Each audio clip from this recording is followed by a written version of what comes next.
नमस्कार दोस्तों। आज हम आपके लिए क्लास नंबर 11 लेकर आए हैं।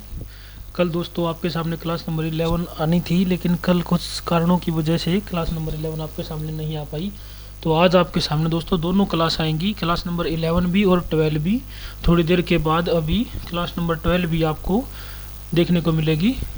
अभी क्लास नंबर 11 की शुरुआत करते हैं, जो अभी आने वाले जो हमारे एग्ज़ाम हैं उनके लिए बहुत ही इंपॉर्टेंट साबित होने वाली है दोस्तों। तो चलिए बगैर देरी किए क्वेश्चन नंबर 1 की शुरुआत करते हैं। क्वेश्चन नंबर 1 आपके सामने, which of the following food should food should be avoided in coeliac disease. दोस्तों एग्जामिनर ने क्या पूछा है? एग्जामिनर ने पूछा है कि सीलियक डिजीज अगर किसी पेशेंट को होती है तो उसमें कौन से फूड को अवॉइड किया जाता है। तो सबसे पहली बात तो ये है दोस्तों, सीलियक डिजीज होती क्या है? तो सीलियक डिजीज को ही दोस्तों हम ग्लूटेन एंट्रोपैथी भी बोला जाता है दोस्तों। और ये दोस्तों एक टाइप की एलर्जिक है दोस्तों। ये लोकलाइज एलर्जिक देखने को मिलती है और इसके कारण पेशेंट में डायरिया भी देखने को मिलता है दोस्तों। यानी ये क्या है दोस्तों, ये एक लोकलाइज एलर्जी है और इसके कारण पेशेंट में हमें डायरिया सिम्टम में अगर बात करेंगे तो डायरिया देखने को मिलता है।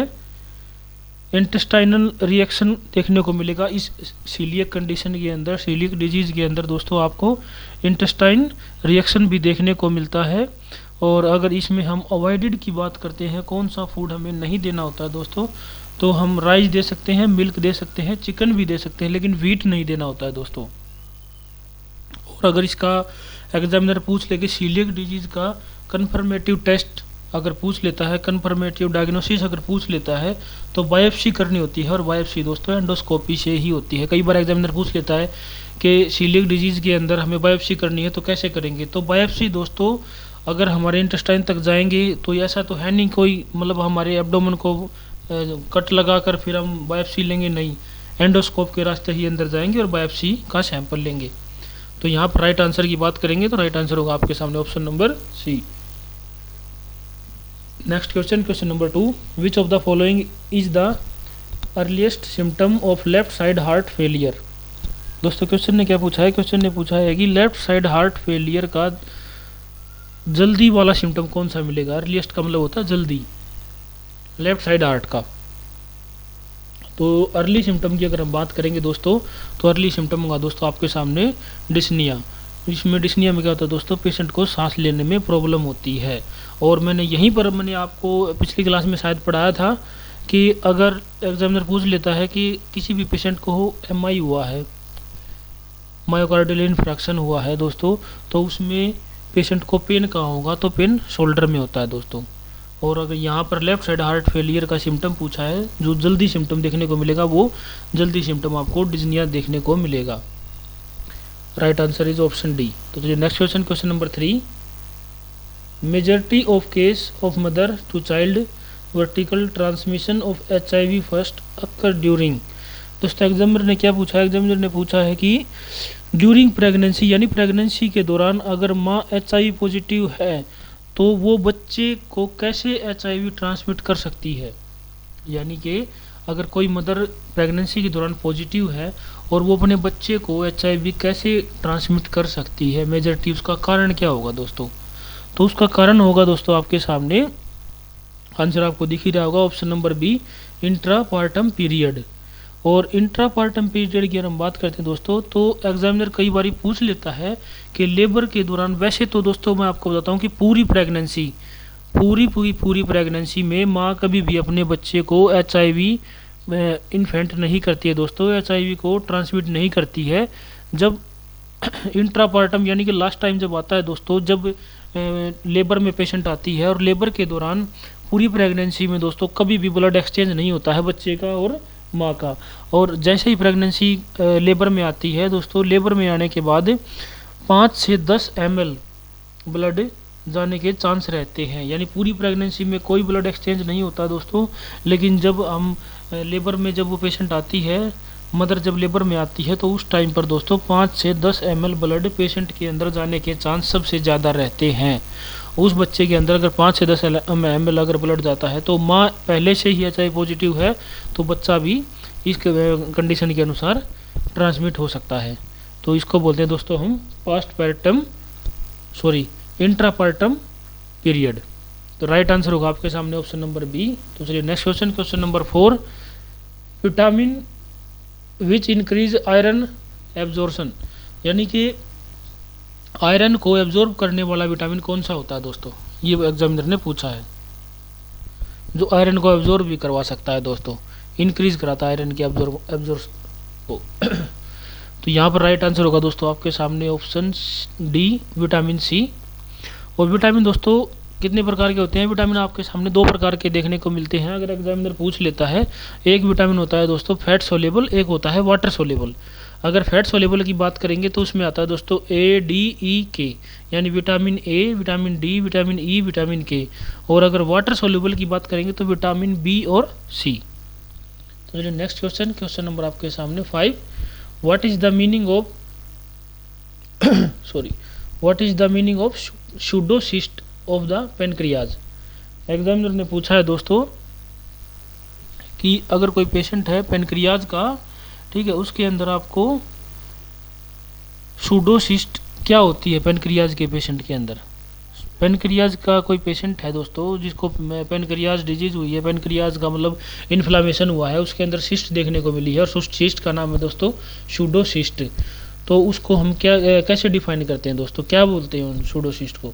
तो सूडो का मतलब होता है दोस्तों, सूडो जो वर्ड होता है दोस्तों वो फॉल्स के लिए यूज़ किया जाता है, यानी झूठी बातों के लिए।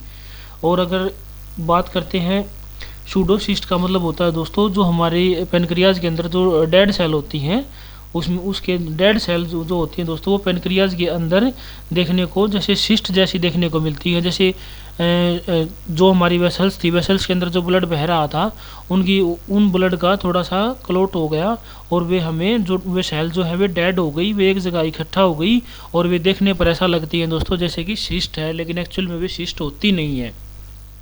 और उसी को बोलते हैं हम दोस्तों option number C, dilated space of neurotic tissue and blood, यानी ऑप्शन नंबर सी, यानी dilated space of neurotic tissue and blood.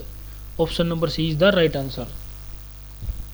Question number 6 आपके सामने, position of the patient while undergoing a thoracentesis is.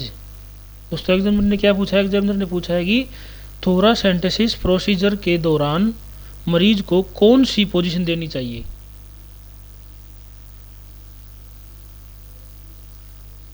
यहाँ पर अगर हम right answer की बात करेंगे दोस्तों, थोरासेंटेसिस का मतलब क्या होता है, थोरासेंटेसिस का मतलब होता है मरीज के प्लूरल स्पेस को, यानी मरीज का जो प्लूरल स्पेस होता है उसके अंदर पानी या हवा का भर जाना, उसे ही हम थोरासेंटेसिस बोलते हैं। और अगर उसमें हम पोजीशन देनी होती है तो पोजीशन देंगे दोस्तों हम option number B is the right answer, upright position देंगे।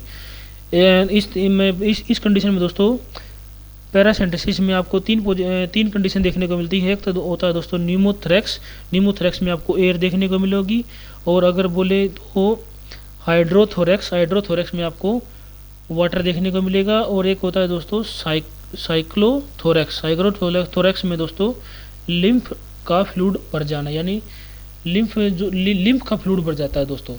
यहाँ पर राइट आंसर की बात करेंगे, थोरासेंटेसिस की पोजीशन की बात पूछी है तो पोजीशन में हम नाम देंगे दोस्तों option number B, upright. Question number 7 आपके सामने, which abdominal grip is used to assess the descent of head in a pregnant women. यहाँ पर दोस्तों एग्जामिनर ने पूछा है कि क्वेश्चन ने पूछा है कि प्रेगनेंसी के दौरान जब भी फिटल नीचे की तरफ आएगा तो वह एब्डोमेनल की कौन सी ग्रिप होती है दोस्तों। जब बच्चा प्रेगनेंसी के दौरान जब नीचे की तरफ आता है तो वो कौन सी ग्रिप होगी, जिसमें फिटल नीचे आता है, तो उस ग्रिप का नाम देते हैं दोस्तों हम ऑप्शन नंबर डी, पेल्विक 2। इसे हम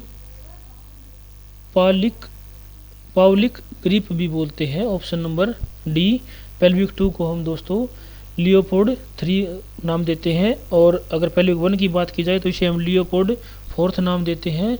और अगर लेटरल की बात की जाए तो हम इसे लियोपोड 2 नाम देते हैं। और अगर फंडल की बात की जाए तो इसे लियोपोड फर्स्ट नाम दिया जाता है दोस्तों। यहाँ पर पूछा है ग्रिप कौन सी होगी, तो पेल्विक 2 यानी लियोपोड 3। क्वेश्चन नंबर 8 आपके सामने। क्वेश्चन नंबर 8 होगा दोस्तों, which of the following foods avoid with gout patient to limit painful attack. दोस्तों क्वेश्चन ने क्या पूछा है, क्वेश्चन ने पूछा है कि एक पेशेंट है जो कि फूड अवॉइड कर, उस पेशेंट के अंदर जो आपने पूछा है कि गाउट की प्रॉब्लम है किसी पेशेंट को, और गाउट की प्रॉब्लम में आप कौन सा फूड अवॉइड करोगे जो कि पेन के कारण को बढ़ाता है, यानी पेनफुल अटैक देता है पेशेंट में, कौन सा फूड अवॉइड करोगे आप। तो यहाँ पर फूड अवॉइड करेंगे दोस्तों shellfish. Option number D is the right answer. Shellfish क्यों अवॉइड करेंगे दोस्तों, क्योंकि इसमें हाई प्यूरिन डाइट ज़्यादा होती है दोस्तों। और अगर गाउट की ड्रग ऑफ चॉइस एग्जामिनर पूछ लेता है तो दोस्तों उसे हम नाम देते हैं एलोप्यूरिनोल। और अगर एक्यूट कंडीशन के अंदर आपको गाउट की ड्रग ऑफ चॉइस पूछ ले तो उसका नाम देते हैं दोस्तों हम कोलिसिन। Option number D is the right answer. Question number 9। Question number 9 होगा दोस्तों, how many elements are there in communication. How many elements there are in communication.